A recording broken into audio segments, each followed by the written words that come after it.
তারেক জিয়া না, তারেক জিয়া দল করি আর মার সূত্রে বাবার সূত্রে যত নেতা কর্মীর দল সব এখানে একটাই কথা ডাক্তার শহীদুল উনি যে হঠাৎ করে লন্ডনে বসে উনি যে দেবে তার কাজী সাহেবের আলাউদ্দিন কাজী ওকে মানি না, মানবো না, আমাদের জীবন থাকতে মানবো না।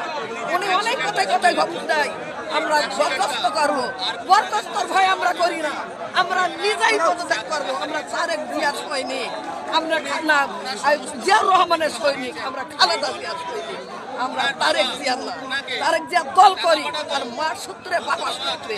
তাই না ইচ্ছা মতন উনি কাকে নমিনেশন দেবে আর আমরা ওয়েলকাম করবো, আমরা করবো না।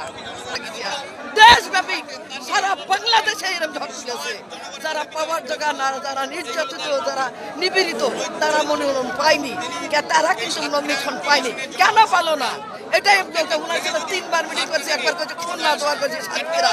5ই আগস্টের পর ওনাকে সবকিছু জানানো হয়েছে। এই যে দেখেন, আমার নাম মিসেস ডলি ইসলাম, ইউপি সদস্য 21 বছর, এবং হলো আপনার হলো আমি মহিলা দলের সভাপতি কালীগঞ্জ থানা।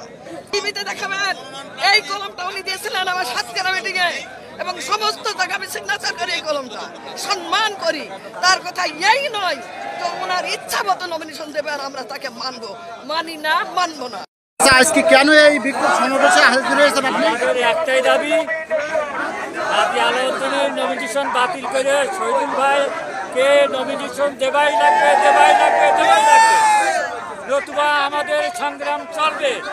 ওনার মতন একটা ভালো মানুষ, ভদ্রলোক, আশাশুনি কালীগঞ্জে আছে বলে 70 বছর বয়স, আমার আর জানা নেই। আপনাকে দিতে হবে।